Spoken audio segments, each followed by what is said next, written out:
Order! Order! You are an incorrigible delinquent at times.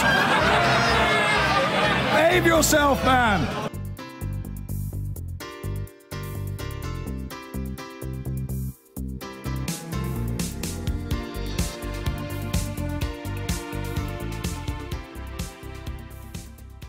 Now, inflation dropped slightly in December from 3.1% to 3%, according to figures published this morning, the first fall since June.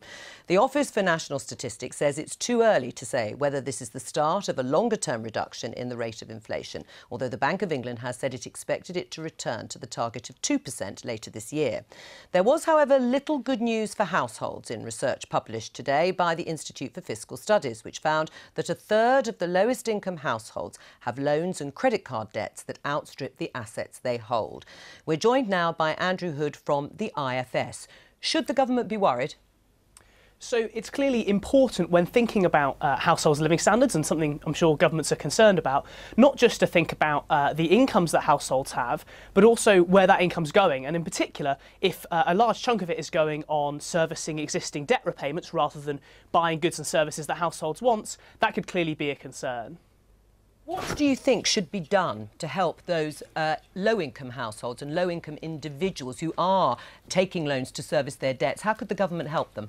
So one of the key things that this report brings to light is that it's quite challenging to work out exactly why households take out debt. So as you mentioned, we look both at debts but also at the assets households hold, so things like the savings accounts. And it turns out that even though households have assets, in a number of cases they still take on debt. And so it might be that just encouraging households, for example, to save more, indeed helping households save more, wouldn't be a panacea for the issue of problem debt among low-income households. Thank you very much. Well, we're joined now in the studio by the Shadow Treasury Minister, Jonathan Reynolds. What do you want the government to do, having looked at this report?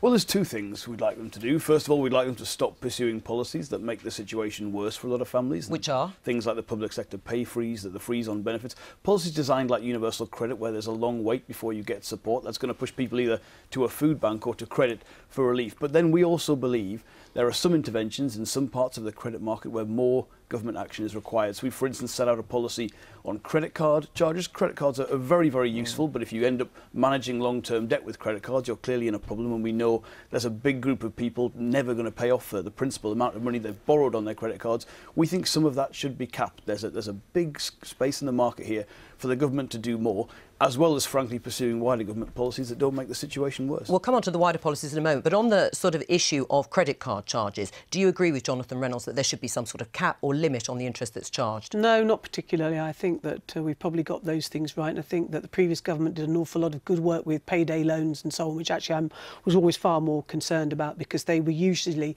those companies were targeting actually the people with the least amount of money. Except it's one of the biggest contributors to the high levels of debt by low-income households, people using credit cards and then being charged very high interest rates in order to service the debts, for instance, because they haven't got high enough salaries to make ends meet. But I think what I would like is for everybody to frankly live more within their means, and I think that it's really important. Now, I understand obviously in difficult times when people, North makes a good point about people who are on universal credit or going on to it, but I mean, I think it's difficult, isn't it? Because on the one hand, you want an economy where people buy more.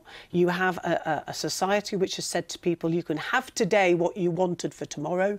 And so there's been an encouragement of credit, but it's difficult about getting the balance right. And the problem is when people actually can't service their debt. But it's ultimately the responsibility of all of us as individuals. What do you say to that? That in the end, it's up to the individual to live within their means? We've got to face the fact that a lot of people in this country are not in a position to be able to make those decisions because they can't make ends meet, they can't meet their household budgets. I think an important point to stress is if you look at the government's economic plans from the Office of Budget Responsibility, they are predicated, the rate of growth they expect, on household debt going up. So this is factored in to government policy. And quite frankly, for some people, Anna's right, but the government needs to do more on it. It's those people who end up managing their debts by going from one lender to another, perhaps a payday lender to a credit card. You know, those people end up in a terrible consumer experience. And you know what? And the impact is huge on them. And that's where we want to see government do. But you don't want to do anything about capping? No, I don't, because I just don't think that really helps those people. And one of the things that we talked a lot about in the last Parliament, and by that I mean the 2010 to 15, there was good cross-party working on this, was the encouragement of credit unions, because they tend to work in communities with people who don't have often the access to the information that other people have. And I've always thought it was unfortunate. We never really made the progress on things like that I think we should have done, and it was a good example of good cross-party work. Well, let's have a look at the broader policies then, because you say people should live within their means, and yet when the universal credit policy was rolled out, people were expected to suddenly work on a monthly or six-weekly basis, and that was very difficult for people who are being paid weekly. So in that sense, the government has made it difficult for people to live within their means, and that should, and that's changed. Some of that, but there's still not a problem. But what about this quote that the government always refers to, record levels of employment, but wages that are not high enough to meet the levels of inflation? What should be done about that? Well, that is difficult, of course. I mean, we now have a living wage which was introduced in the 2010-15 government, but not which keeping pace with inflation. It's just come to 3%. Which it's dropped to 3%. Marginally. Yeah, but it's dropped to 3%, and that's news to be welcomed, of course. Yeah, but we've lifted the pay cap when it comes to the health service, for example, and we've said that we are open, obviously, to the review bodies, and I accept that there is a problem with people who are on low wages in our country. Should they be paid more? Well, of course I want people to... So should the living wage go up? Joe, it's not enough. Let me just at least... Make a sentence. Go on. Of course I want people to be paid more, but the way I think we do that is to make sure that we have a society where people have the skills that they need to get those better paid jobs, because as our society develops, we are going to see more automation, and that concerns all of us, because then you could see an impact on lower paid people because they won't have jobs. So we need to upskill. That's really important. I mean, you are obviously welcoming the fact that there is record levels of employment, but in your mind, what could be done to make it easier for people still on low incomes? Well, of course I welcome record levels of employment. I want people to have work, but we can't deny the very valid point you made, which is for a lot of people work is low paid, it is low skilled, it is not particularly fulfilling, and that has led people to have very difficult lives. To raise wages, yes, some government policies like the public sector pay freeze should absolutely go.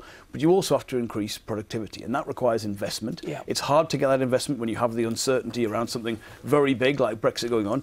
And we have said very clearly in the Labour Party there's a bigger role for public investment through something like a national investment bank, through being very clear about separating out day-to-day borrowing from the government from long-term investment spending. Now, that is what we are attacked for from the government, but it's not enough for them to say, well, we want productivity to raise. There's got to be a plan to raise productivity. You bet. If we have a Corbyn government, God help our economy. That's the harsh reality of it. But I agree with you about investment, and that's why I'm so proud of the fact that our investment in infrastructure is at record levels. So I think we're getting the balance right. Is it record levels compared to previous Conservative governments, but it's not what this country needs. All right, we're going to have to leave it there. But getting Jonathan better. Reynolds, thank you very much for coming in. Now, the cost of living remains stubbornly high, despite new figures showing the rate of inflation dropping slightly last month. It stood at 3% in December. It's a fall of 0.1%, but it's still way above average wage rises. And it comes just as many families are really feeling the pinch after Christmas. Our consumer editor Chris Choi heard from a single mother from Bradford about her struggles on the breadline. Just one small family in the daily fight against rising prices. Sharida is a single mother of two, living on a food budget of £20 a week. It's heartbreaking because you're thinking you've got no money. What are we going to eat today? Like, what are we going to do today? What's the next step? I keep receipts to go and calculate over and be like, oh, I shouldn't have bought that, you know. I just wasted like 79p on that because now I go into another shop and it's cheaper than the 79p. So I'm like, I could have saved that extra penny then. That every penny counts lifestyle is far from unusual in the tower block where Sharida and her family live. Bradford has some of the highest levels of poverty in the UK, and food inflation, still running at 3.9% annually, is having an impact. I'm going to get some chicken niblets. Yeah, can I have some chicken niblets, please? Well, look, I spent £3. That's most probably, I'll say, about 3-4 meals. You're thinking about what you buy and also what you do with it to eke it out. You got to always watch your pocket, like always watch your spending, because you never know what's going to go up next.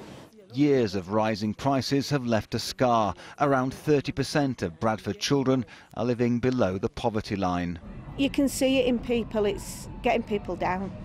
You see the worry about money and the way people just, it's quite depressing. Every week something goes up 2 pence, 3 pence, and then at the end of your bill you can spend another £5, £6 a week on food. People just can't afford it. People are just, they're not putting the heating on and things because the gas and electric's gone up. The problems with the bills, everything. Yeah, no matter how much you run, it will always be there. It will follow you wherever you go. Do you worry about the future? Yeah. Like, what's the future going to bring? Lower inflation could mean a move in the right direction, but for Sharida, that seems a long way off. Chris Choi, ITV News, Bradford.